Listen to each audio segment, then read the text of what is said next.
کہ بھائی کوئی اگر عالم سے مسئلہ پوچھنے جائے تو ہمارا ماحول یہ بن گیا کہ یہ بھی کوئی کام ہے، تو نے کام چھوڑ دیا اور کہاں چلا گیا؟ اپنی ضرورت کے علم کے لیے جانا بھی نبوت ہی کا کام ہے، یہ نبوت کے کام کا حصہ ہے۔ کیا کریں گے؟ کیا پھیلانا چاہتے ہیں؟ کس چیز کو لے کے چلنا چاہتے ہیں؟ علم کے بغیر بھی دنیا میں کوئی چیز چلی، اور پھر دین اور وہ علم کے بغیر چلے۔ میرا مراد کوئی بڑا عالم بننا نہیں، جو ضروریات ہماری طرف متوجہ ہیں ان میں تو ہمیں علم ہونا چاہیے، وہ بھی کوئی نہیں ہمارے پاس۔ یہ کالج کے لڑکے ایم ایس سی کر جاتے ہیں، وضو کا نہیں پتا۔ ایک ہمارے ابا جی کے دوست بڑے ذمہ دار، بڑے ماہر زراعت والے، ان سے آ کر مشورے کیا کرتے تھے۔ زراعت والے خود بتا رہے کہ میں سفر میں تھا، مغرب کی نماز میں شریک ہوا، اب مجھے خیال آ رہا، جماعت کے ساتھ نماز پڑھ رہا، مجھے خیال آ رہا میں تو مسافر ہوں، تو 3 کو آدھا کیسے کروں؟ قصر کی نماز پڑھنی ہے، 1.5 تو ہو نہیں سکتی، تو کیا کروں؟ آخر جب امام قعدہ سے اٹھے تیسری رکعت کے لیے، کہنے لگے میں نے سلام پھیر دیا، اور بیٹھ کے تسبیح پڑھنے لگا۔ اتنے میں جماعت نے بھی سلام پھیر دیا۔ ان کا میاں صاحب دونوں کی بڑی ہے، تو میں تو مسافر ہوں، ابھی ہو نہیں سکتی، 2 کر چھڑیاں۔ یہ ذمہ دار کا علم ایسا علم رکھنے والا آدمی جس سے پی ایچ ڈی لوگ آ کے مشورے کرتے تھے، ایسا جھاڑو پھرا ہوا ہے، ذوقی مٹ گئے۔ موسیٰ علیہ السلام اتنے بڑے مقام پر ہو کر یہ جا وہ جا، اور کہنے لگے او امضی حقوبہ، مطلب ہے چاہے مجھے ساری زندگی بھی چلنا پڑے، میں واپس نہیں آؤں گا جب تک کچھ مل نہ لوں۔ ساری امت کو چھوڑ کے چلے گئے کہ جب تک مجھے وہ مل نہ جائے میں نہیں واپس آؤں گا۔ آگے خضر علیہ السلام کے نخرے، ادھر بھوک لگی ہوئی تھی، وہ آتینا غدا، انار میں روٹی تو دے، ارأیت اذ اوینا الی الصخرہ، وہ جو میں تو وہیں بھول گیا، پھر وہاں سے واپسی ہوئی، بھوک لگی ہوئی، خضر علیہ السلام کو سلام کیا، انہوں نے سلام کا جواب ہی نہیں دیا۔ سلام کا جواب نہ دو آدمی ویسے اریٹیٹ ہو جاتے ہیں، سلام کا جواب نہیں۔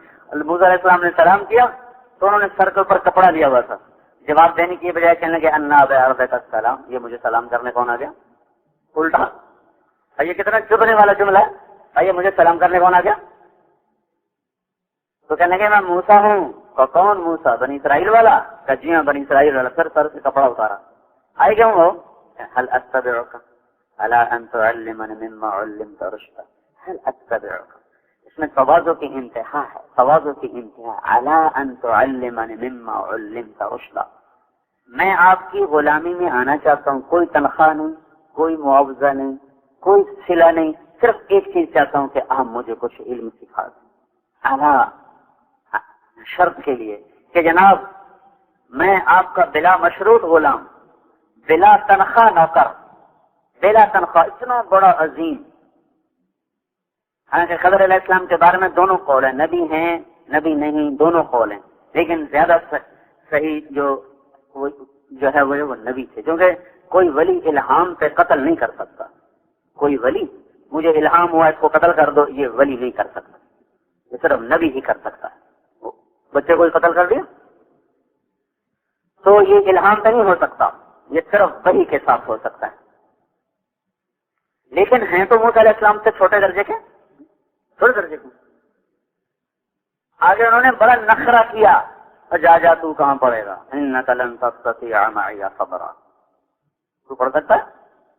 سر تو صبر ہی نہیں کر سکتا۔ موسیٰ علیہ السلام کو یہ کہنا، وہ تو ویسے ہی جلالی تھے۔ وَكَيْفَ تَصْبِرُ عَلَى مَا لَمْ تَحِطْ بِهِ خُبْرًا، آتا جاتا تجھے کچھ ہے نہیں، اللہ اکبر، اتنے سخت الفاظ ہیں، آتا جاتا تجھے کچھ ہے نہیں تو تجھے صبر تو ہو ہی نہیں سکے گا۔ کل وہ کہہ رہے ستجدنی انشاءاللہ صابرا، آگے تواضع کی حد، جناب آپ دیکھیں گے کہ میں تو سر نہیں اٹھاؤں گا، وَلَا أَعْصِي لَكَ أَمْرًا، میں سر نہیں اٹھاؤں گا۔ مجھے سارا قصہ نہیں سنانا، میں صرف ایک تھوڑا سا نمونہ دینا چاہتا ہوں کہ ہمارے مجمع میں علم کا ذوق نہیں، میں کتابیں پڑھنے کو نہیں کہہ رہا ہوں، لیکن ہم اپنی ضروریات زندگی علماء سے جا جا کے پوچھتے۔ مفتی ممتاز صاحب رحمۃ اللہ علیہ ہوتے تھے جامعہ شرفیہ میں، تو ہمارا امتحان لینے آیا کرتے تھے 70 کی دہائی میں۔ ایک دن میں گیا کچھ پوچھنے، مسائل فرمانے لگے، ہمیں تو مسائل تبلیغ والوں نے یاد دلائے، ورنہ ہم تو صرف نکاح، طلاق، اس میں اور میراث، اسی میں مسئلے آتے تھے، فلانے نے طلاق پہ گئی ہوں کی کرنا، فلانے کی مر گیا اس کی وراثت تقسیم کرنی کیا کرنا، جتنے باقی مسائل ہیں وہ تو ہم سے کوئی پوچھتا ہی نہیں تھا، تو ہم بھی بھولے پڑے تھے۔ یہ تو تبلیغ والوں نے پوچھ کے ہمارے وہ سارے ہمارا وہ علم مستحضر کر دیا، وہ علم تازہ کر دیا۔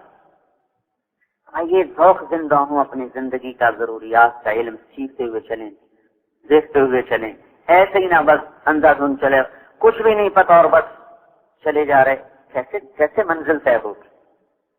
مولانا الیاس صاحب رحمۃ اللہ علیہ نے فرمایا مجھے ڈر ہے علم اور ذکر کی کمی سے آوارہ گردی نہ بنا دے، یہ کہیں آوارہ گردی نہ ہو جائے۔ علم تو حدود بتاتا ہے، میری حد کیا ہے، طریقہ کیا ہے، زندگی کا بسر کیسا ہے۔ پھر مخلوق کے تذکروں کو مٹانے کے لیے ہے ذکر، تنہائیوں کا ذکر، اللہ کی یاد۔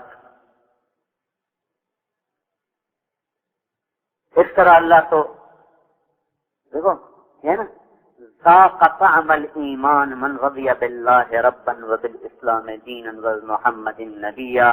یہاں اللہ تعالیٰ کے نبی نے ایمان کو ایک کھانے سے تشبیہ دی ہے، کیونکہ ذائقہ کھانے کا ہوتا ہے، پینے کا ہوتا ہے، مادی چیز، مانوی چیز کا ذائقہ نہیں ہوتا، مادی چیزوں کا ذائقہ ہوتا ہے۔ تو یہاں اللہ تعالیٰ کے نبی نے کھانے کو، ایمان کو کھانے سے تشبیہ دی ہے، ایک مزیدار کھانے سے تشبیہ دی ہے۔ تو اس سے یہ معلوم ہوا کہ اللہ کے ذکر کا ایک ذائقہ ہے، ان یکون اللسان کا رطبا بذکر اللہ۔ یہ بھی جو لفظ رطب ہے یہ بتا رہا ہے کہ اللہ کی یاد میں بھی ایک لذت ہے، ایک حلاوت ہے، یہ چلتی پھرتی تصویر سے نہیں آتی۔ تنہائیوں میں بیٹھ کے جو اللہ کے ذکر کرتے ہیں اللہ تعالیٰ ان پر اس کی حلاوت کو کھولتا ہے۔ وہی تنہائیوں کا ذکر ہے، یہ تو آخری درجہ، تیسرے کلمے کی تصویر، درود شریف کی تصویر، استغفار کی تصویر، تو زیادہ کی تو حد ہی کوئی نہیں، ایک ہی تو عمل ہے جس کی کوئی حد نہیں۔ اذکروا اللہ ذکرا کثیرا، ذکر کرو، کثرت کے ساتھ کرو، کثرت کے ساتھ کرو، جتنا کثرت سے کرے گا۔ الذاکرین اللہ کثیرا والذاکرات، آخری کامیابی کی نشانی جو اللہ تعالیٰ نے بتائی ہے، کثرت سے ذکر کرنے والے مرد عورتوں کے لیے بڑے اونچے درجات۔ ایک خاص دروازہ ہے جو ذکر والوں کے لیے اللہ نے رکھا ہے، اس میں ایک مٹھاس ہے، اس میں ایک مٹھائی کی طرح، پانی کی طرح، شہد کی طرح، کھانے کی طرح ایک حلاوت ہے، ایک لذت ہے۔ اللہ تعالیٰ کھول دیتا ہے، نصیب فرما دیتا ہے کن کو؟ جو اس کو تنہائیوں میں بیٹھ کے کرنے کے عادی بن جاتا ہے۔ اس لیے بھائیوں، تنہائیوں میں بیٹھ کر اللہ کا ذکر، یہ ہمارے مخلوق کے تذکروں سے ہماری جان چھڑا دیتا۔ پھر میں نے کہا تھا مخلوق کی بنیاد پر ہی وزن کرتے ہیں دوسرے کا، اس کے لیے اللہ نے ہمیں چوتھا نمبر کی محنت کہ مسلمان کی عزت کریں اسلام کی بنیاد پر۔ تبلیغ میں نہیں، اسلام میں دو باتیں مشکل ترین ہیں، تبلیغ، اسلام، دین، علم، جو بھی نام دیں، دو باتیں مشکل ترین ہیں، ایک اللہ پر یقین اور ایک اچھے اخلاق۔ ابن ابی الدنیا رحمۃ اللہ علیہ نے ایک روایت نقل کی ہے، ما نزل من السماء شیء اقل من الیقین وما قسم للناس شیء اقل من الحلم۔ اللہ تعالیٰ نے آسمان سے یقین بہت تھوڑا اتارا اور اللہ تعالیٰ نے اچھے اخلاق بہت تھوڑے تقسیم کیے ہیں۔ حلم اخلاق کی انتہا کا نام ہے۔ اللہ تعالیٰ نے جب اسماعیل علیہ السلام کی خوشخبری دی تو ارشاد فرمایا فبشرناہ بغلام حلیم۔ جب اسحاق علیہ السلام کی خوشخبری دی تو اللہ تعالیٰ نے فرمایا فبشرناہ بغلام علیم۔ اسحاق علیہ السلام کے لیے ہے غلام علیم اور اسماعیل علیہ السلام کے لیے ہے غلام حلیم۔ یہ وجہ فضیلت علماء نے بیان کی ہے کہ اسماعیل علیہ السلام کو اللہ تعالیٰ نے اسحاق علیہ السلام پر فضیلت بخشی لفظ حلیم کی وجہ سے۔ حلیم علم کو کھینچتا ہے اور حلم کو کبھی کھینچتا ہے کبھی نہیں کھینچتا۔ حلم والا علم والا ہوتا ہے، علم والے کا حلم والا ہونا کبھی ہوتا ہے کبھی نہیں ہوتا، کبھی ہوتا ہے کبھی نہیں ہوتا۔ تو اچھے اخلاق اور صحیح یقین یہ دو مشکل ترین چیزیں ہیں، یہ بازار میں تھوڑی ہیں، تھوڑی چیز کی قیمت بڑھ جاتی ہے، یہ بازار کا اصول ہے۔ جو چیز بازار میں کم ہوگی اس کی قیمت بڑھ جائے گی، جو چیز بازار میں عام ہوگی اس کی قیمت گھٹ جائے گی۔ اسلام کی منڈی میں، تبلیغ کے بازار میں، دین کے بازار میں اچھے اخلاق اور اللہ پر یقین، یہ دو چیزیں بڑی تھوڑی پڑی ہوئی ہیں، یہ تھوڑی محنت سے نہیں حاصل ہوں گی۔ یہ جو زیادہ محنت کریں گے، جو زیادہ جان کھپائیں گے، اللہ ان پر ان دو چیزوں کا فیضان فرمائے گا۔ پھر ان دونوں میں میرے بھائیو یقین کی کمی چھپ جاتی، اخلاق کی کمی چھپتی ہے۔ یقین کی کمی پہ پردے ڈل جاتے ہیں، اخلاق کی کمی پہ پردے نہیں ڈلتے۔ یقین کی کمی کا نقصان اپنی ذات کی حد تک ہے، اخلاق کی کمیوں کا نقصان اپنی ذات کو بھی ہے اور اپنے ساتھ چلنے والوں کو بھی۔ اخلاق کا بگاڑ معاشرے کو آگ لگا دیتا ہے، گھروں کو آگ لگا دیتا ہے،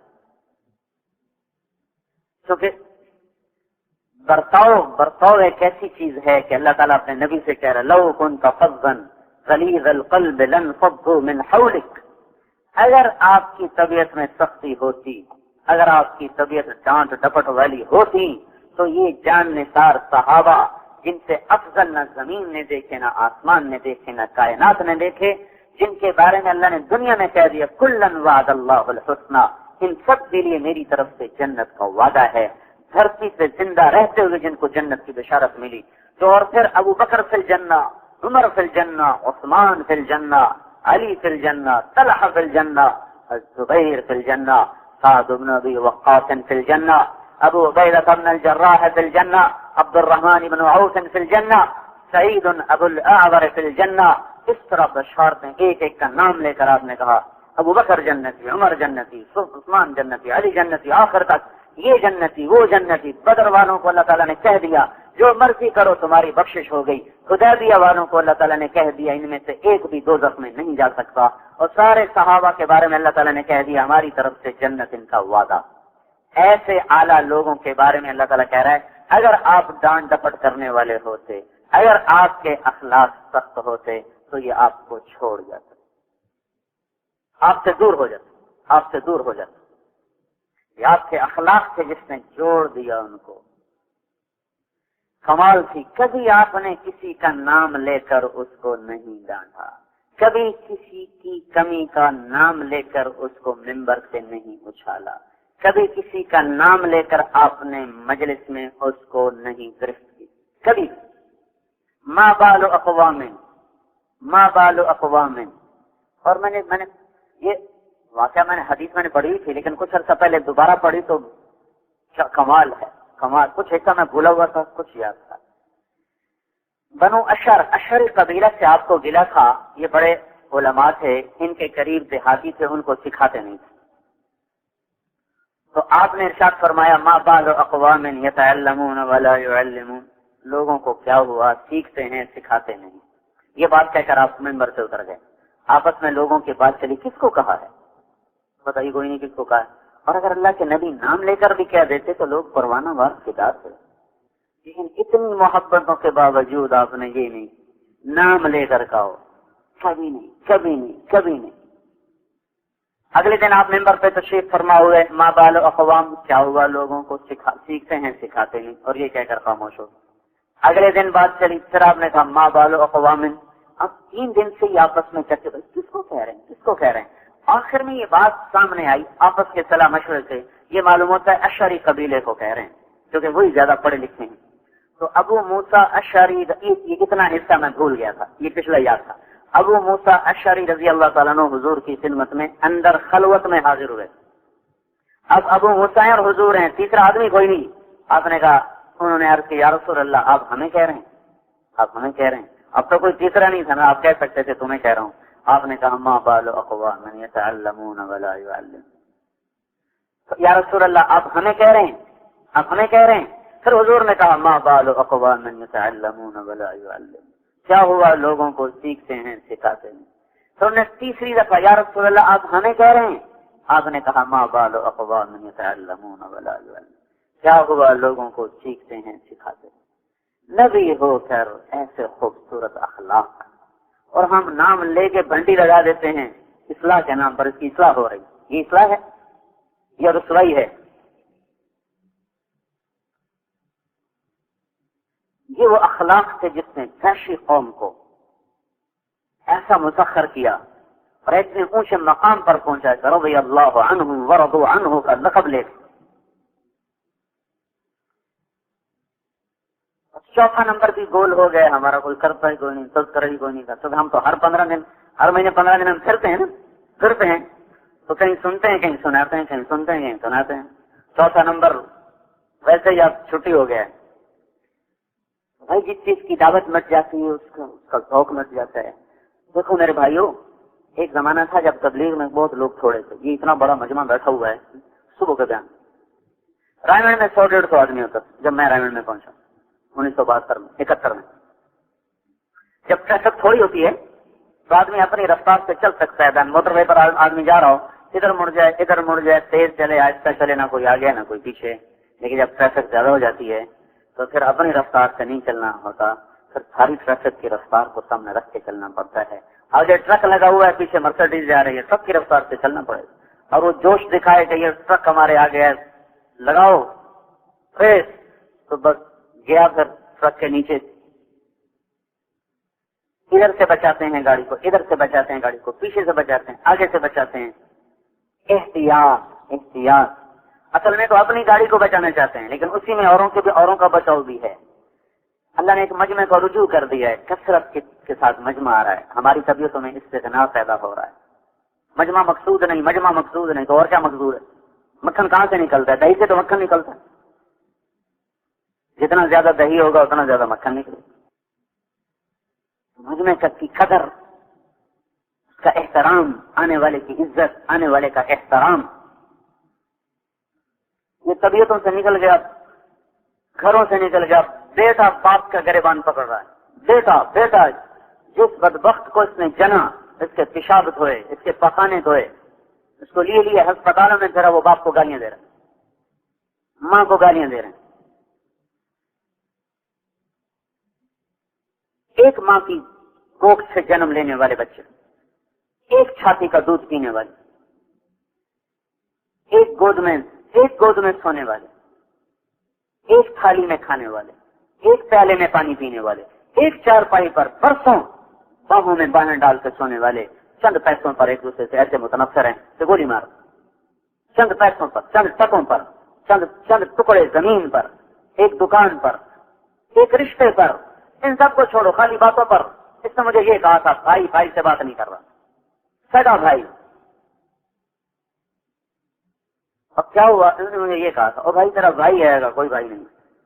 کیا ہوا؟ اخلاق کا جب جنازہ نکلتا ہے تو محبتوں کے بھی جنازے نکلتے ہیں، اور زندگیاں ویران ہو جاتی ہیں، دشت بن جاتے ہیں، زندگیاں صحرا بن جاتی ہیں. صحرا. اس معاشرے میں دبنا نہ ہو، جھکنا نہ ہو، تواضع نہ ہو، معاف کرنا نہ ہو، درگزر کرنا نہ ہو، وہ آگ ہوتی ہے، آگ. ہمیں معاف کرنا ہم بھول گئے ہیں. حجاج کا سامنے 3 آدمی لائے گئے، انہوں نے کہا خان جی کا قتل کر دو. ان کے ساتھ ایک خاتون تھی، تو اس نے منت کی چھوڑ دے. انہوں نے کہا چلو تیری وجہ سے ایک چھوڑ دیتا ہوں، 2 مار دوں گا. ایک اس کا بھائی تھا، ایک اس کا بیٹا تھا، اس کو کھانے کہا ایک چن لے. تو عورت کہنے لگی الزوج موجود والابن مولود والاخ مفقود اترک لی اخی. اس نے کہا خامد اور مل جائے گا، بیٹا اور ہو جائے گا، ماں پہ کوئی نہیں ہے، بھائی اور کوئی نہیں ملے گا، میرا بھائی چھوڑ دے. تو حجاج نے کہا تیرے حسن انتخاب پر میں تینوں کو چھوڑتا ہوں. تو اس وقت گھروں میں آگ لگی ہوئی ہے صرف اخلاق چوتھے نمبر کے نہ ہونے کی وجہ سے. اخلاق کے تذکرے مٹ گئے، اس کی محنت مٹ گئی. تذکرہ مٹے گا، محنت مٹ گئی. یہ ایک مسجد میں کام کرنے والے 10 گریباں ہیں. کس پر؟ رائے کا اختلاف، صرف رائے کے اختلاف. اور ہماری رائے ہے کیا؟ اس کو اب نہ ملو کل مل لو، اس کو میں ملوں گا نہیں، اس کو میں ملوں گا. اسی پہ ہی لڑ رہے، اس پہ لڑائی ہو رہی. اس کو میں نے ملنا تم نے نہیں ملو گا، نہیں اس کو میں نے ملنا تم نے نہیں ملنا. تو اس پہ لڑائی. اب جیسے مولانا محمد احمد صاحب فرماتے ہیں ابھی تو حکومت نہیں ملی، آپس میں لڑ کے یہ خبر ہے، جب مل جائے گی تو پھر کیا ہوگا ان کا. تو رائے کا اختلاف برداشت نہیں. محبت فرض، میں نے رات بھی بتایا. اور ہمارے اصول، ہماری رائے استنباطی چیزیں ہیں. محبت نہیں ہاتھوں سے جا سکتی. آپ نے فرمایا ای اور اسلام اوسط، آپ نے کہا مجھے بتاؤ اسلام کی سب سے مضبوط رسی کیا ہے؟ تو لوگوں نے کہا الجہاد، جہاد. آپ نے کہا وہ حسن، بڑی اچھی بات ہے، پر وہ نہیں جو میں پوچھ رہا ہوں. انہوں نے کہا یہ الصلاۃ. آپ نے کہا وہ حسنۃ وما ہی بها، نماز بھی بڑی اچھی ہے، وہ نہیں میں پوچھ رہا ہوں. کہا یہ الحج، حج تو وہ بھی اچھا ہے، پر وہ نہیں جو میں پوچھ رہا ہوں۔ انہوں نے کہا کہ پھر آپ ہی بتا دیں۔ تو آپ نے کہا اسلام کی سب سے مضبوط رسی ہے اللہ کے لیے محبت کا، اللہ کے لیے بغض رکھنا۔ تو میرے بھائیوں، ہماری طبیعت میں معاف کرنا نہیں، درگزر کرنا نہیں، ستاری نہیں، ستاری وقف جناحک للمؤمنین۔ اس بات کا ایک عجیب مطلب میرے ذہن میں ہے۔ جناح کہتے ہیں پر کو، پر بات تو یہ ہے تواضع اختیار کرنے کی بات ہو رہی، تواضع بہت سی صفات میں سے ایک چیز اور آپ نے اللہ تعالیٰ نے کہا اپنے پر بچھا دے، پر بچھا دے، یعنی تواضع اختیار کر، پر بچھا دے۔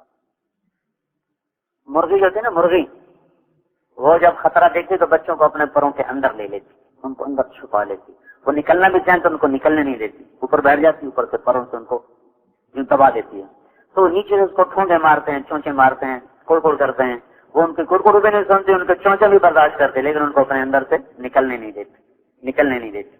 تو لفظ جناح سے یہ مطلب نکل رہا ہے، کوئی تمہارے ساتھ کتنا ہی برا سلوک کرو، اس کو ٹوٹنے نہ دو، اس کو اپنے ساتھ جوڑ کے چلو۔ کوئی کتنا ہی تمہارے ساتھ برا ہو جائے، اس پر پردہ ڈال کے چلو، اس کے عیبوں کو چھپا کے چلو، اس کے عیبوں پہ دوربینیں فٹ نہ کرو کہ یہ کرتا کیا ہے۔ اب تو اس سے بھی اگلے درجے کی بات ہے کہ پیچھے بھیجتے ہیں، دیکھو کیا کر رہا ہے۔ لا تجسسوا، مت بھیجو کسی کے حالات معلوم کرنے کے لیے۔ لا تحسسوا، خود پیچھے مت پڑو کسی کے کیا کر رہا ہے۔ سامنے مائز اسلم آ کر کہہ رہے ہیں یا رسول اللہ میں نے زنا کیا، مجھے پاک کریں۔ سامنے اقراری کو آپ نے ٹال کر منہ پھیر کر کہا تو نے زنا نہیں کیا، تو نے چوما ہوگا۔ اقرار کرنے والے پر بھی آپ ستاری کی چادر ڈالنا چاہتے،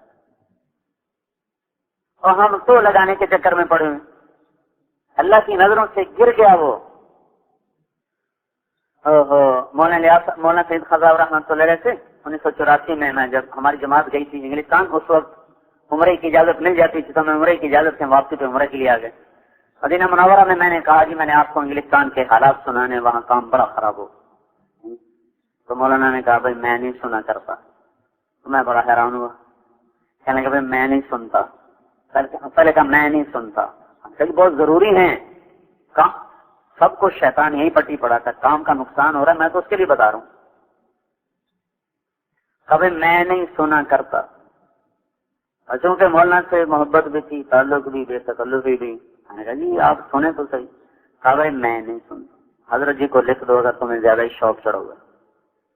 انہیں سنے ہی نہیں، میں بڑا حیران ہوا، میرے لیے تو پہلا تجربہ تھا بھائی کوئی نہیں سن رہا۔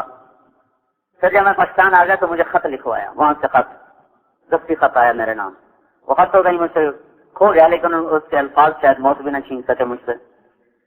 تو انہوں نے لکھا کہ بندہ برس ہا برس کی ٹھوکریں کھانے کے بعد، یہ وہی الفاظ ہیں، کوئی کمی بیشی نہیں، بندہ برس ہا برس کی ٹھوکریں کھانے کے بعد اس نتیجے پر پہنچا ہے کہ اپنے ساتھیوں کی کمیاں اپنے بڑوں کو نہیں بتانی چاہیے، اس لیے کہ آج کل کے بڑے ایسے بڑے نہیں ہیں جو کسی کی کمی کو دیکھ کر بھی، کسی کی کمی کو سن کر بھی اس کے ساتھ وہی سلوک کریں جو اس سے پہلے کیا کرتے تھے۔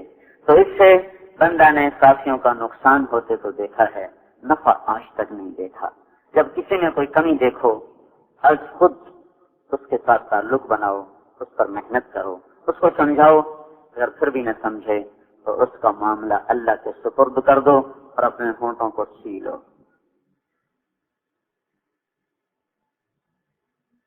کیا اخلاق کا سبق دیا، اللہ اکبر۔ محکموں میں آگ لگی پڑی شکایتوں سے، گھروں میں آگ لگی پڑی شکایتوں سے، میاں بیوی میں آگ لگی پڑی شکایتوں سے، بھائی بھائی سے متنفر شکایتوں سے، باپ بیٹے سے متنفر، پڑوسی پڑوسی سے متنفر۔ ذرا غور کرتے جائیں کہ اس ایک حکم کے ٹوٹنے سے کیا فساد آیا پڑا، اور پھر اس کی دعوت مٹتی چلی جا رہی، خالی گنوا دیتے ہیں، ایک دوسرے کا احترام کرو، چل میرا بھائی آگے۔ فرق کے مراتب اس لیے مٹ گیا، چھوٹے چھوٹے نوجوان اور جن کی زندگیاں گزر گئیں تبلیغ میں، ان کو کام سکھانے کے چکر میں پڑے ہوئے۔ حضرت اسامہ بن زید رضی اللہ تعالیٰ عنہ حضور کے اونٹنی پر سوار تھے حج کے موقع پر، تو عرفات سے جب مزدلفہ کو چلنے لگے تو ان کو عین موقع پہ تقاضا ہو گیا، تاخر، پتہ نہیں کس وجہ سے نہیں تاخر، وہ لیٹ ہو گئے، اسی پسنجے کا تقاضا ہوا، کوئی اور تقاضا ہوا، لیٹ ہو گئے، تو آپ ان کے انتظار میں کھڑے رہے، سارا مجمع کھڑا، آپ کھڑے، اوہو، تو ان کو خاصی دیر لگ گئی، آپ نے ان کا انتظار کیا، یہ نہیں کہا کہ چلو خود ہی آ جائے گا، خود ہی آ جائے گا، انتظار کیا، جب وہ تشریف لائے اور اونٹنے پر آپ کے پیچھے بیٹھے تو یمن کے لوگ جو اس وقت حج میں شریک تھے، آخری حج میں عرفات کے میدان، وہ کہنے لگے اس کالے کی وجہ سے سب کو روکے رکھا، وہ ان کا رنگ حبشی تھا، ماں کے مشابہ تھے، زید کے بیٹے لیکن ماں سے مشابت، حبشی رنگ، اس کالے کی وجہ سے سب کو روکے رکھا۔ حضور کے انتقال کے بعد یہ سب لوگ مرتد ہو گئے تھے، اور مرتد ہو اور کفر ہی میں قتل ہوئے، ایمان بھی نصیب نہیں ہوا۔ تو علماء نے لکھا ہے کہ ان کا ایمان سلب ہوا اسامہ کی توہین کی وجہ سے، اسامہ رضی اللہ تعالیٰ عنہ کی بے اکرامی کی وجہ سے اللہ تعالیٰ نے ایمان سلب کر لیا۔ اب یہ چھوٹے چھوٹے نوجوان ہیں، مولانا یوسف صاحب کے زمانے کے ساتھیوں کو کہتے ہیں ان کو ہم نے کام سمجھانا ہے۔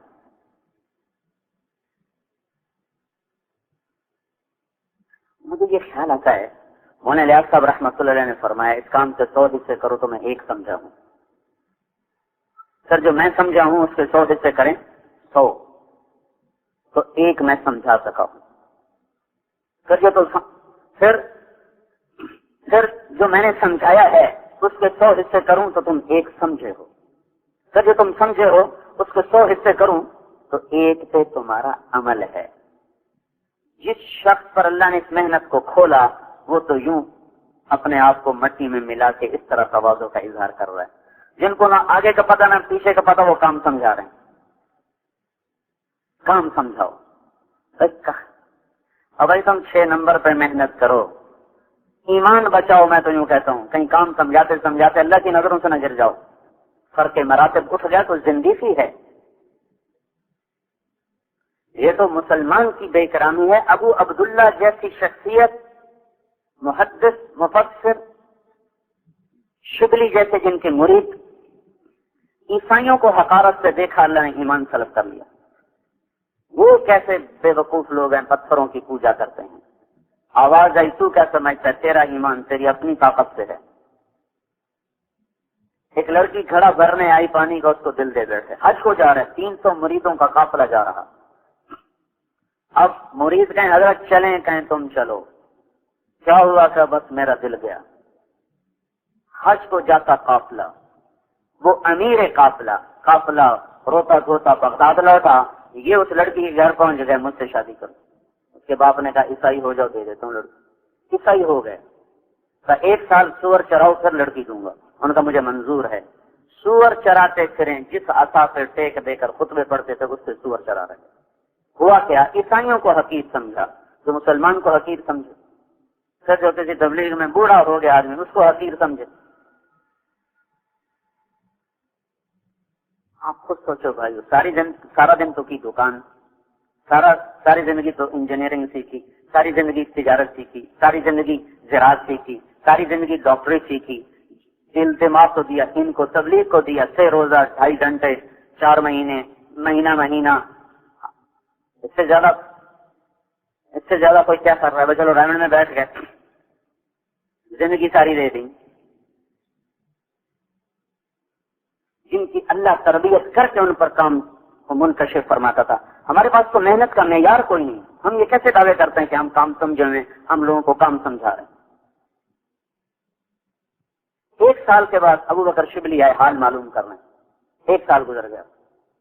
ہاں، کیا دیکھا ہوں تو خنزیروں کو چرا رہے، اور جس آقا پر ٹیک لگا کے خطبہ دیتے تھے اسی پر ٹیک لگائے کھڑے۔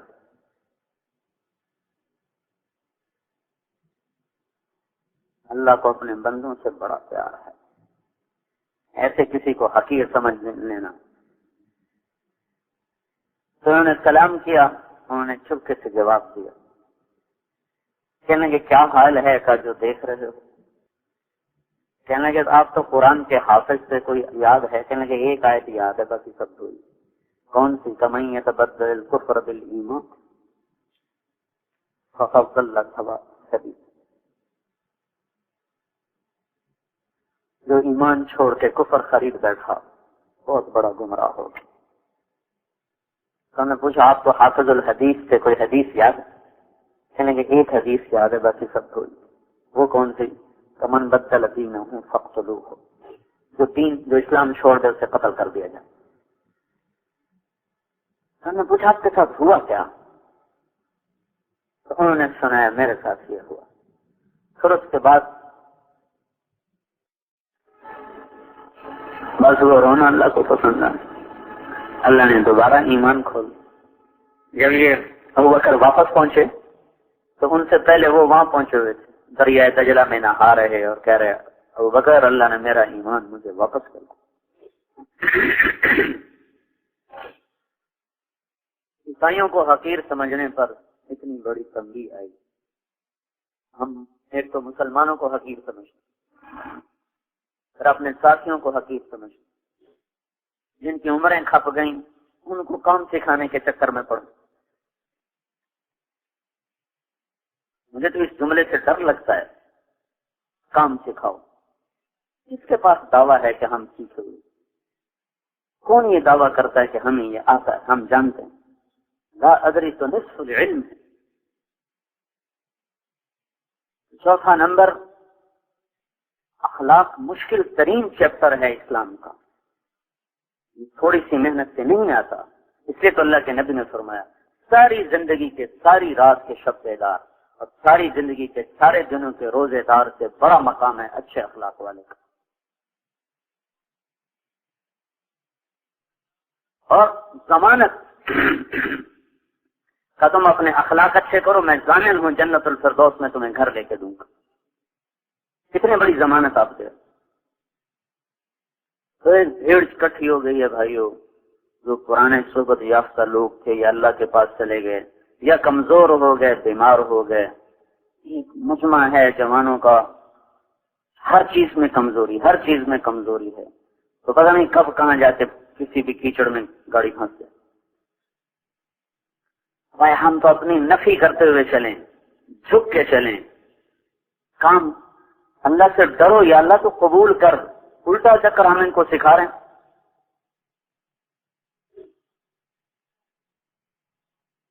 موسیٰ علیہ السلام سے یہ جملہ پسند نہیں آیا تھا، کلیم اللہ کلیم اللہ۔ ان کی بات سن کر ایک شخص بولا آپ سے زیادہ بھی کوئی جاننے والا ہے؟ ان کا لا ادری، لا ادری، میں نہیں جانتا۔ اتنی بات بھی اللہ کو پسند نہیں ہے کہ تو نے یہ کیوں کہا لا ادری؟ حالانکہ بات اپنی جگہ پر ٹھیک تھی، وہ جانتے ہیں میں کلیم اللہ ہوں، جو مجھے اللہ نے دیا کسی کو نہیں دیا، خضر کو جو دیا وہ تو بہت تھوڑا ہے، لیکن اللہ کو یہ بات بھی پسند نہیں آئی۔ لا ادری میں تھوڑی سی ایک شان تھی، نہیں میرا ایک بندہ ہے تو اس سے زیادہ میں نے اس کو دیا ہے۔ یہ سارا سفر اس ایک جملے کے پیچھے ہوا۔ اب ایک آدھ سفر باہر ملک کا کر کے کہتے ہیں ہم نے کام سمجھانا ہے۔ اللہ تعالیٰ نے اخلاق کا ایک وزن رکھا ہے، معاف کرنا، درگزر کرنا۔ قیدی دیکھو نا، حنین کے قیدی آئے، میں کیا بتاؤں، دیکھ رہا ہوں گڑی بھی تیزی سے آگے جا رہی، لیکن یہ ایسی باتیں جو میں کہنا چاہتا ہوں۔ قیدی آئے حنین کی 6000 قیدی، آپ مال غنیمت تقسیم نہیں کر رہے، سبحان اللہ، کس لیے کہ حنین والے آ کے معافی مانگنے تو ہر چیز واپس کر دوں۔ مؤخر کیے رکھا، جب دیکھا کہ نہیں آ رہے تو آپ نے کہا چلو طائف پہ حملہ کریں، ایک اور بہانہ ڈال دیا اور سارا مال غنیمت جعرانہ میں بند کر دیا اور طائف چلے گئے۔ 20 دن وہاں گزر گئے، وہ لوگ نہیں آئے، جب دیکھا کہ نہیں آتے تو آپ نے سارا مال اور قیدی تقسیم کر دی۔ اگلے دن وہ پہنچ گئے، یا رسول اللہ ہمیں معاف کر دیا۔ آپ نے کہا اللہ کے بندو تمہارے لیے تو میں نے اتنا انتظار کیا، اب میں کب تک انتظار کرتا، اب میں تو تقسیم کر چکا ہوں، اب ایک بات کر لو، یا مال لے لو یا قیدی لے لو۔ وہ کہنے کہ مال تو پھر بھی اللہ دے دے گا، آپ ہمیں قیدی ہمارے واپس کر دو۔ آپ نے فرمایا میرے اور میری اولاد کے وہ تو میں ابھی ضمانت دیتا ہوں، لیکن باقی جن کو میں نے دے دیے ہیں ان کی میرے پاس کوئی گارنٹی اور ضمانت نہیں۔ البتہ میں تمہارے لیے ایک ہیلا کرتا ہوں، تم ایسا کرو صبح کی نماز میرے گھر میں ایسا زور کی نماز میں جب میں نماز پڑھا چکا تم کھڑے ہو کے زور سے معافی مانگنا، پھر تمہارے لیے میں کچھ کروں گا. جس نے تلوار اٹھائی اس کے لیے کہہ رہا میں تمہارے لیے کچھ کروں گا.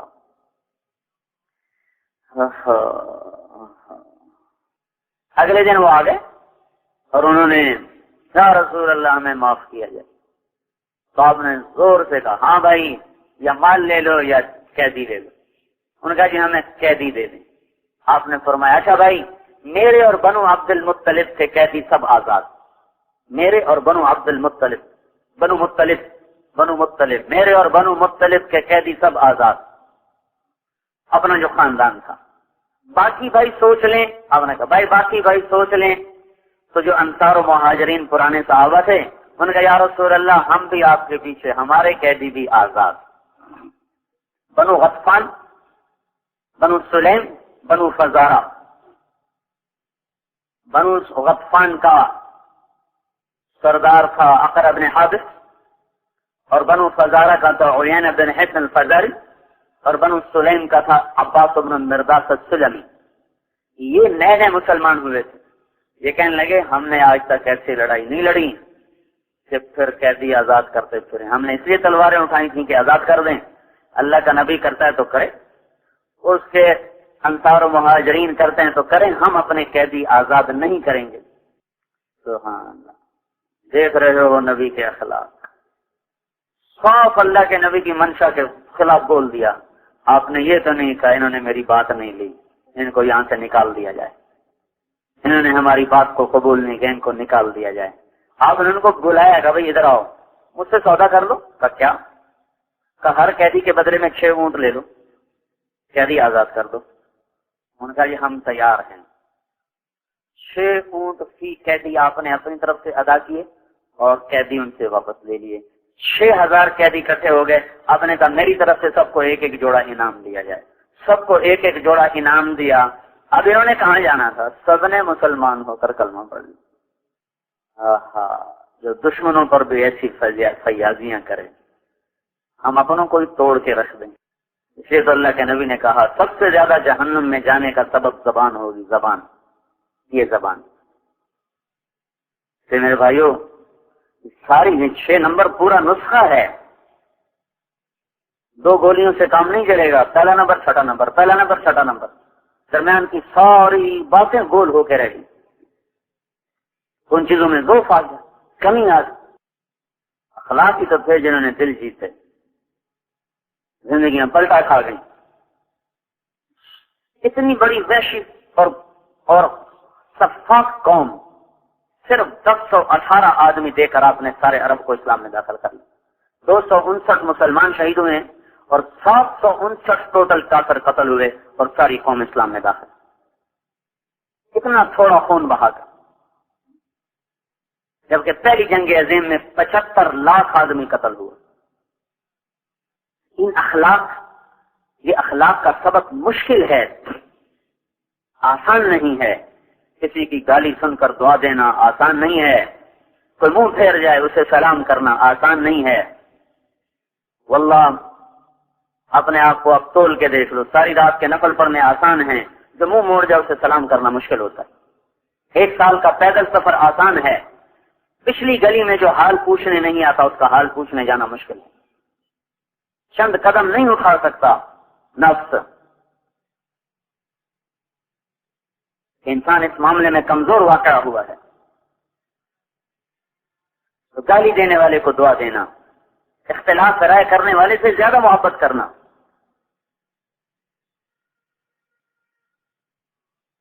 زندگی کے چند ایام مولانا سعید خان صاحب کے ساتھ گزرے، اس سے پتہ چلا اخلاق ہیں کیا. اپنے اندر تو کوئی نہیں آئے، لیکن یہ پتہ چل گیا کہ اخلاق کسے کہتے ہیں. وہ فرمایا کرتے تھے جو جتنا غلط چلے اس سے اتنی زیادہ محبت کرو، جو جتنا اصول کو توڑے اس سے اتنی زیادہ محبت کرو. پھر فرمایا کرتے جو پرانوں کا احترام نہیں کرتا وہ اخلاق کی حقیقتوں کو پا ہی نہیں سکتا. کبھی فرماتے تم شرابیوں زانیوں کے لیے چادریں بچھاتے ہو، دسترخوان بچھاتے ہو، چائے لاتے ہو، بسکٹ لاتے ہو، جن کی زندگیاں تمہارے ساتھ نبھ گئیں، ذرا سے اختلاف رائے پر ان کو اٹھا کے اس طرح پھینک دیتے ہو جیسے مکھن سے بال نکال دو.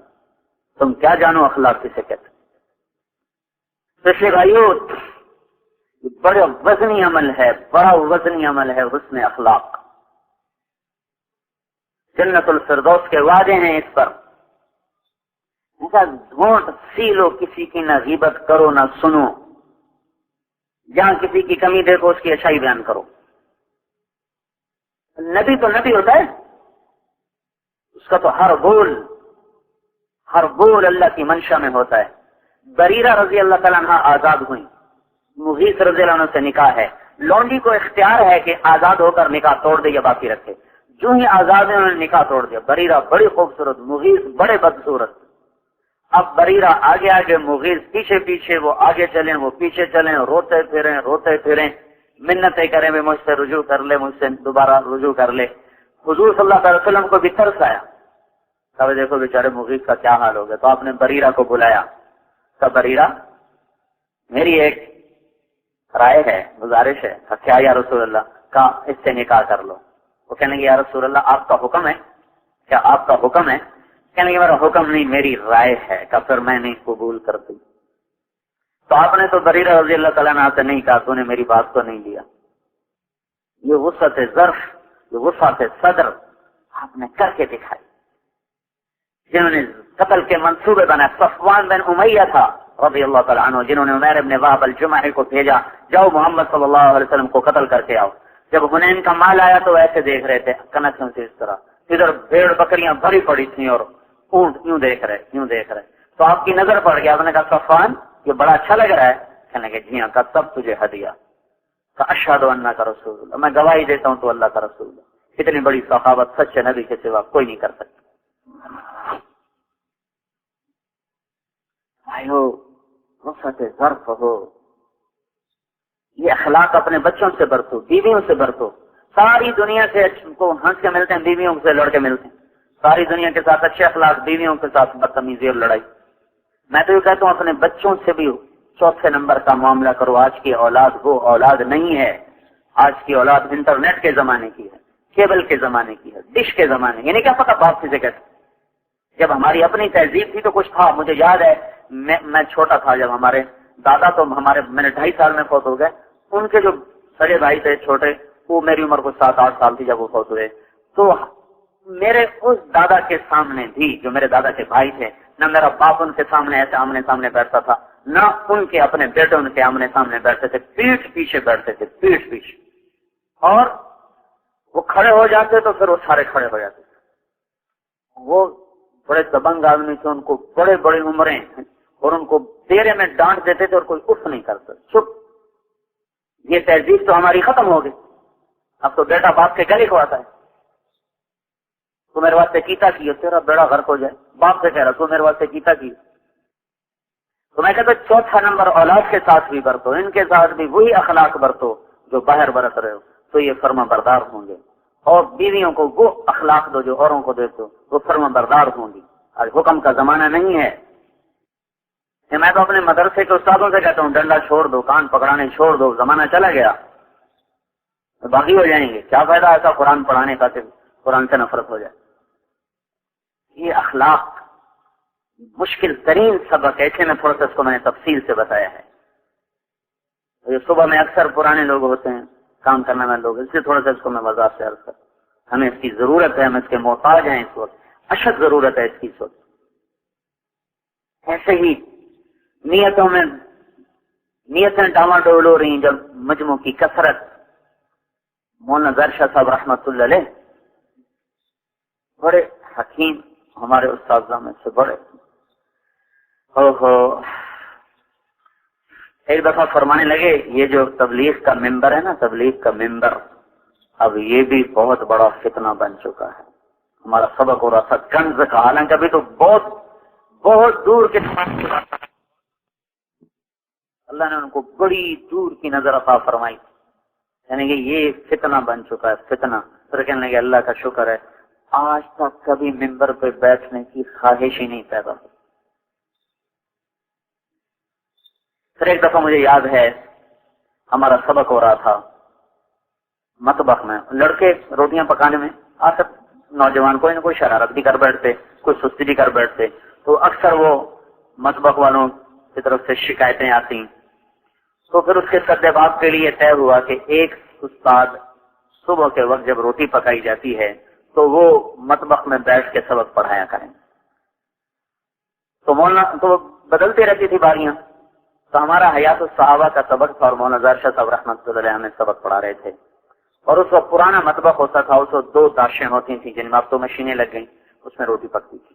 سردیوں کے دن تھے, جنوری کے, شدید سردی, نیچے ٹھنڈا فرش اور اس پر چٹائیاں تھی ٹوٹی ہوئی پھٹی ہوئی, مجھے نزلہ لگا ہوا تھا. تو ہم ٹھٹر رہے تھے سردی کی شدت. ادھر وہ ساتھ دیگوں کی کھڑکھڑ, ادھر وہ پانی کے ساتھ وہ دو رہے وہ, اور ایک عجیب سا منظر تھا, ایک بے بسی اور قسم پرسی. تو حیات الصحابہ کا سبق ہو رہا تھا. تو مولانا ظاہر شاہ صاحب فرمانے لگے, رائمنڈ کی نسبت کو بیچنا نہیں, رائمنڈ کی نسبت کو بیچنا نہیں. آپ یقین مانیں مجھے اندر ہی اندر ہنسی آئی. میں نے کہا کون سی نسبت؟ ٹوٹی چٹائی, ٹھنڈا فرش, سرد ہوائیں, پھرتے ہیں خار میر کوئی پوچھتا نہیں, اس عاشقی میں عزت سادات دی گئی. یہ کون سی نسبت کہہ رہے ہیں کہ رائمنڈ کی نسبت کو بیچنا نہیں؟ یہ میں آپ کو بتا رہا ہوں 74-75 کی بات. تو وہ تو دنیا سے چلے گئے, لیکن آج میں دیکھ رہا ہوں کہ ہم اس کو اب دیکھ سکتے ہیں. اور بک گئی, ہمارے تو ہاتھوں سے بک گئی. شاید مخلصین کی برکت سے, جیسا وہ حدیث میں آتا ہے, لوگ جنت میں جا رہے ہوں گے, جہنمی کھڑے ہوں گے, پھر جہنمی پکارے گا ایک جنتی کو, آپ مجھے پہچانتے ہو؟ کہے گا نہیں. وہ کہے گا میں نے آپ کو لاہور میں پانی پلایا تھا, آپ کو پیاس لگی ہوئی تھی. لاہور کیسے نام لے رہا ہوں؟ وہ کہے گا ہاں یاد آ گیا, کہ میری سفارش کر. تو اللہ تعالیٰ سے کہے گا یا اللہ, اس کا میرے اوپر ایک احسان ہے, اس نے مجھے پانی پلایا تھا, اب میں جا رہا ہوں جنت میں, یہ جا رہا دوزخ میں, اے اللہ تو اسے بھی معاف کر دے. تو اللہ تعالیٰ فرمائیں گے چلو تیری برکت سے اس کو بھی معاف کر دے. اب بھائی ہمارا حال تو یہ ہے کہ ایک مخلوق کی نظریں اٹھنے لگیں, انگلیاں اٹھنے لگیں, اس لیے بھائی اپنا اخلاص تو گیا. لیکن یہ خیال آتا ہے کہ شاید کوئی ہماری بات سے جنت میں جاتا ہو. قسم اللہ نے تبلیغ کے کام کو ایک عزت دے دی ہے, بڑے بڑے لوگ متوجہ ہو رہے. اب اخلاص کی متا سنبھال کے چلنا بہت مشکل ہوگی. جب ہمیں کوئی جانتا نہیں تھا, ہم کسی کو جانتے نہیں, اور کوئی سامنے تھا ہی نہیں سوائے اللہ کے. اب بہت سی چیزیں سامنے آ گئی. اب کچھ پتہ نہیں کہ ہم مخلص ہیں یا دنیا پرست ہیں, یہ موت کا ہی پتہ چلے گا.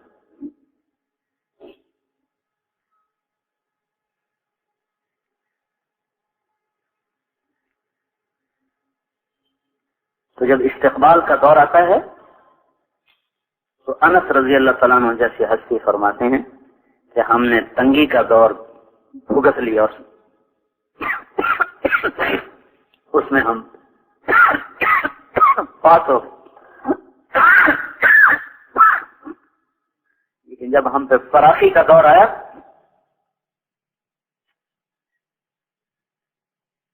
وہ بات نہ رہی. آج زیادہ ضرورت ہے اخلاص کی بات کو طاقت سے رکھنے کی, کہ ہم بہک نہ جائیں, بھٹک نہ جائیں.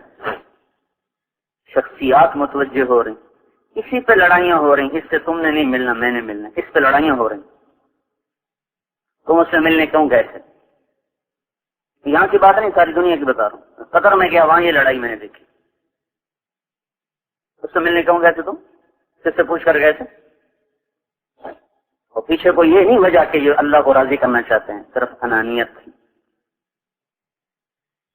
فقیروں سے ملنے میں تو کوئی لڑائیاں نہیں تھی نا, الٹا کہ تو جا, میں تو ذرا میرے سر میں درد ہے, تو جا. ڈی سی صاحب سے ملنا ہے, مجھے دین کے لیے ہر وقت تیار. بڑے آدمی کو مل کر آئیں گے تو کارگزاری سنائیں گے، کسی چپڑاسی کو مل کر آئیں تو وہ کارگزاری کا بھی سناتے ہیں اہتمام. اس نے مجھے یہ کہا، میں نے اسے یہ کہا، اس نے مجھے یہ کہا، میں نے اسے یہ کہا. ریڈیو والے سے بات کر کے یہ ایسے جذبے سے آ کے بات سنائی کب؟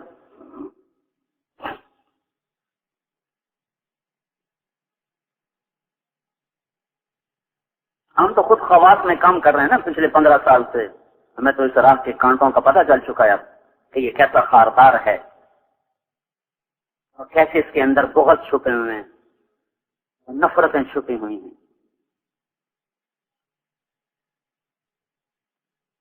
بنگلہ دیش میں تھا اجتماع میں، تو میں وہاں جو خواص کا خیمہ ہوتا ہے اس کا انتظام بہت اچھا ہوتا ہے، اور جو عمومی خیمہ ہوتا ہے اس کا انتظام بہت نرم ہوتا ہے. ہمارے ہاں تھوڑا سا فرق ہوتا ہے، اتنا زیادہ نہیں. وہاں خواص کے لیے بہت اعلیٰ انتظام کرتا ہے، عوام کا انتظام بہت کمزور ہوتا ہے. تو میں نے وہاں خواب دیکھا کہ آواز لگ رہی جنت کو چلو جنت کو. لوگ جا رہے ہیں، میں بھی چل پڑا. جب میں دروازے پر پہنچا تو ایک آدمی نے ڈنڈا آگے کر دیا. پیچھے سے آواز آئی جانے دو، تو اس نے ڈنڈا پیچھے ہٹا دیا. جب میں اندر داخل ہوا تو آگے میں نے کیا دیکھا کہ بنگلہ دیش کے اجتماع کا جو عمومی میدان تھا وہ سامنے عمومی پنڈال، وہ سب لوگ غریب غریب ایسے بیٹھے ہوئے بستروں کے ساتھ چپکے ہوئے. میرے دل میں آیا، میں نے زبان سے نہیں کہا، میرے دل میں آیا کہ یہ کون سی جنت ہے، یہ کون سی جنت ہے. تو مجھے غیب سے آواز آئی، یہی تو جنت ہے، یہی تو جنت ہے. کیا مطلب؟ اکثر جنت کے لوگ فقیر ہوں گے، اکثر اہل الجنت فقراء، جنت کے اکثر لوگ فقیر ہوں گے. فقیروں میں چلنے پھرنے سے تواضع پیدا ہوتی، عاجزی پیدا ہوتی. بڑے لوگوں کے ساتھ اٹھنے بیٹھنے سے ملنے سے بڑائی پیدا ہوتی ہے. اور جب پیدا ہوتا ہے تکبر چپکے سے اندر آ جاتا ہے، پتہ بھی نہیں چلتا. اللہ کی کو راضی کرنے کا ہر وقت جب کہ ہمارا 5واں نمبر ہے تصحیح نیت. تصحیح نیت یہ باب تفعیل ہے جو تکرار کا تقاضا کرتا ہے. ہر وقت اپنی نیت کو ٹھیک کرتے رہنا، ہر وقت اپنی نیت کو ٹھیک کرتے رہنا. کبھی کسی وقت بھی اپنی نیت پہ اعتماد نہ ہو کہ میں تو بڑا مخلص آدمی. نافق حنظلہ، نافق حنظلہ، حنظلہ منافق ہو گیا، منافق ہو گیا. حنظلہ جیسا آدمی کہہ رہا حنظلہ منافق ہو گیا. عمر جیسا آدمی حضرت حذیفہ کو بلا کے پوچھ رہے ہیں میرا نام منافقوں میں تو نہیں لکھا ہوا؟ ہر وقت ڈر ہو اپنی محنت کے مردود ہونے کا. اور ہمارے پاس ہے کہ ہم اللہ کو کیا دکھائیں گے؟ خود سوچو بھائیو، کیا چیز ہے جو ہم اللہ کو پیش کریں؟ عمر جیسا آدمی، عمر جیسا جس کا اسلام مانگا گیا، اے اللہ عمر دے دے، 2 عمر میں سے ایک دے دے. اور عمر بن خطاب میں خاص طور پہ مانگتا ہوں. اس طرح مانگے گئے اور عرفات کے میدان میں حضور نے کہا اللہ سب پہ فخر کر رہا ہے. عمر بن خطاب پہ خاص طور پہ فخر کر رہا ہے. جن راہوں سے عمر گزر جائے شیطان راہیں چھوڑ جاتا ہے. میرے بعد کوئی نبی ہوتا تو عمر ہوتا. عمر میں نے جنت میں محل دیکھا، میں نے پوچھا کس کا ہے؟ کہا گیا قریشی کا ہے. میں سمجھا میرا ہے. میں جانے لگا تو کہا گیا عمر بن خطاب کا ہے. میرے 2 وزیر دنیا میں ابو بکر اور عمر، میرے 2 وزیر آسمان میں جبریل و میکائیل. ایسی ہستی 22 لاکھ مربع میل میں اسلام پھیلا. حضرت عائشہ نے فرمایا عمر کا ذکر کیا کرو، تو عمر کا ذکر کرنا بھی اللہ کی یاد دلا دیتا ہے. ایسی ہستی اما عائشہ کہہ رہی ہیں عمر کا ذکر کیا کرو. عمر کا ذکر ایسا ہے جیسے اللہ کا ذکر کرنا کہ اللہ کی یاد آ جاتی. ایسی ہستی. اور نماز میں خنجر لگا اور آپ نے کہا اے لوگوں میں ابو بکر سے راضی ہوں، اس کے مقام کو پہچاننا. میں عمر سے راضی ہوں، اس کے مقام کو پہچاننا. میں عثمان سے راضی ہوں، میں علی سے راضی ہوں. ایسے لوگ. نماز میں خنجر لگا اور کافر کے ہاتھوں لگا، مسلمان کے نہیں. شہادت علیہ، شہادت کامل. جب دیکھا کہ موت اب آتی رہے گی تو بیٹے کو کہا جاؤ اما عائشہ سے پوچھ کے آؤ کہ عمر اپنے ساتھیوں کے ساتھ دفن ہونے کی اجازت چاہتا ہے. امیر المومنین نے کہنا اب میں عمر ہوں، امیر نہیں ہوں. تو جب وہ گئے تو حضرت عائشہ رضی اللہ تعالیٰ عنہا رو رہی تھی، رو رہی تھی. تو انہوں نے عرض کی ابا میرے ابا یہ چاہتے ہیں۔ حضرت عائشہ رضی اللہ تعالیٰ نے فرمایا یہ جگہ تو میں نے اپنے لیے رکھی ہوئی تھی، لیکن اگر عمر چاہتا ہے تو اس سے مجھ پر ترجیح ہے، میری طرف سے اجازت۔ یہ مقام مل گیا، حضور کے پڑوس بھی مل گیا۔ پھر انہوں نے واپس آ کر کہا آپ کو مبارک ہو، اجازت مل گئی۔ پھر کہنے لگے ممکن ہے میرے شرم میں اجازت دے دی ہو، جب میں مر جاؤں نا تو پھر مجھے لے جانا اور دروازے کے باہر رکھ دینا اور پھر دوبارہ پوچھنا، اس وقت اگر اجازت دیں تو پھر اندر لے جانا، ورنہ مجھے واپس قبرستان میں جا کے دفن کر دینا۔ تو جب موت کی دستک محسوس کی تو اپنے بیٹے سے کہا میرا سر زمین پہ رکھ دے، ان کا سر گود میں تھا، زمین پہ رکھ دے۔ جب سر انہوں نے زمین پہ رکھا تو اپنے گال جو تھے نا وہ زمین پہ ایسے ایسے یوں رگڑنے لگے اس طرح، اور کہنے لگے ویل لک یا عمر ان لم یغفر لک ربک، اے عمر تو ہلاک ہو گیا اگر تیرے رب نے تجھے معاف نہ کیا، اے عمر تو ہلاک ہو گیا اگر تیرے رب نے تجھے معاف نہ کیا۔ کون یہ کہہ رہا ہے؟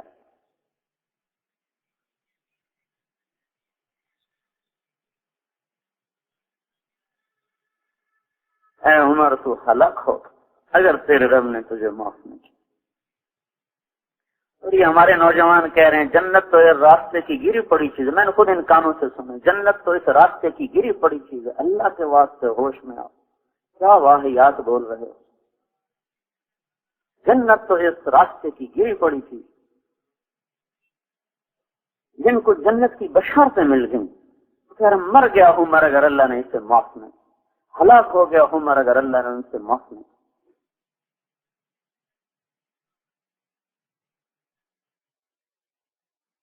اتنی ضرورت ہے نیت کو سنبھالنے۔ جنازہ اٹھایا گیا، صہیب رومی نے جنازہ پڑھایا اور لا کر عبداللہ ابن عمر نے دروازے کے سامنے رکھ دیا، پھر جا کے دروازے پہ دستک دی، وقام یان یا ام المؤمنین ان ابی بالباب، اما جان میرے باپ دروازے پہ حاضر ہیں۔ تو یہ کیا لیے کرتے ہیں تبلیغ والے؟ محبتیں برباد ہو گئی، نیتیں برباد ہو گئی، علم ویسے کوئی نہیں، نمازیں ویسے بے دھیان کی، یقین ویسے پارا پارا، وہ جنت اس راستے کی گری پڑی۔ کیا کہہ رہے ہیں پتہ نہیں۔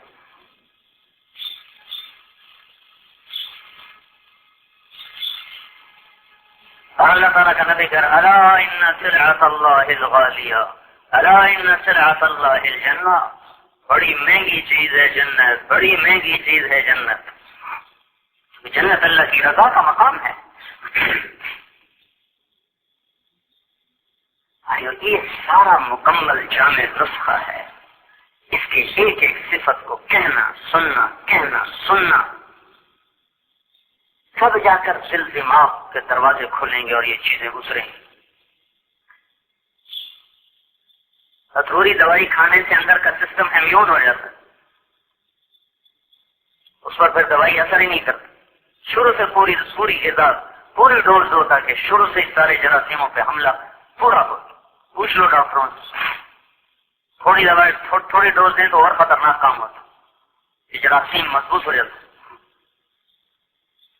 تو جب صرف 2 نمبر اب بیان ہو رہے ہیں ہمارے مجمع میں، ایک پہلا نمبر ایک چھوٹا نمبر، 4 نمبر بیچ میں سے گول ہو گئے۔ آیا ہمیں ضرورت ہے ایک ایک چیز کو بیان کرنے کی، میری ضرورت ہے، میری ضرورت ہے۔ ان صفات کو لے کے پھرنا یہ دعوت کی نقل و حرکت، خالی پھرنا تو دعوت کی نقل و حرکت، ان صفات کو لے کے پھرنا، اس کی صدا لگانا، اس کی آواز لگانا، اس کے لیے ساری دنیا کو طے کرنا اور مشرق و مغرب کے چکر لگانا، ان ساری چیزوں کو لے کے پھرنا، یہ ہے دعوت اللہ۔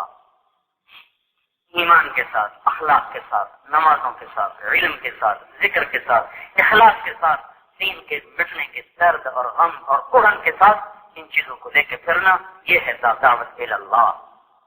یہ نقل و حرکت پھر دعوت اللہ ہے، جب یہ صفات چل رہے ہوں، زندہ ہو رہے ہوں، اور میں منتقل ہو رہے ہیں۔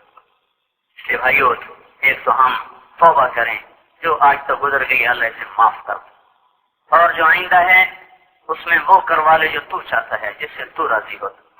جو کرے گا اللہ اسے چمکائے گا، جو نہیں کرے گا اپنا وبال خود بھگتے گا۔ اس لیے تو بھائی یہ سارا مجمع توبہ کرے، یہ مطالبہ تو میں ہر بیان میں کرتا ہوں، بھائی توبہ کرو. پتہ نہیں چونکہ بغیر توبہ کے رہنا نہیں چاہیے. کب موت آ جائے پتہ نہیں کب موت آ جائے، تو توبہ تو کی ہوئی ہو، توبہ کی ہوئی ہوگی تو بڑی گنجائش مل جائے گی، بڑی گنجائش مل جائے گی. صبح اٹھنے سے پہلے توبہ تو سارے کرو، ٹھیک ہے نا بھائی. یہ تو نیت پکی کریں کہ اللہ بس ہمیں معاف کر دے، آئندہ تیری نافرمانی کا قدم نہیں اٹھے گا. کرتے ہو نا بھائی؟ اب بھائی کو مجھے بھی تو سناؤ، جن بھائیوں نے سچی توبہ کر لی ہے، ایک تو نا خالی انشاءاللہ، ایک ہے جو باقی دل میں رویا کہ یا اللہ بس معاف کر، ان کو خوشخبری ہو کہ اللہ نے ان کے پچھلے سارے معاف کر. وہ اس وقت ایسے بیٹھے ہیں جیسے ماں کے پیٹ سے ابھی پیدا ہو، سب معاف. حق باقی ہے، حق دبانے کا گناہ معاف ہو گیا. ایک حق اللہ کا ہے، نماز ہے، روزہ ہے، زکات. تو جو نماز نہیں پڑھی، زکات نہیں دی، روزہ نہیں رکھا، اس کا جو جرم تھا وہ معاف ہو گیا. اب نماز کی قضا باقی رہے گی، روزے کی قضا باقی رہے گی، زکات کی قضا باقی رہے گی. جن لوگوں کے حقوق دبا لیے تھے وہ حق دبانے کا گناہ فوراً معاف. اب حق کی ادائیگی باقی رہے گی، کسی طرح طے کر کے ادا کرنا شروع کر دو، اللہ وہ حق بھی ختم کر دے. اور اگر توبہ کے بعد ادا کرنے کی کوشش کے باوجود بھی ادا نہ کر سکا، پھر اللہ کے خزانوں سے امید ہے، اللہ کے فضل سے امید ہے کہ اللہ اپنے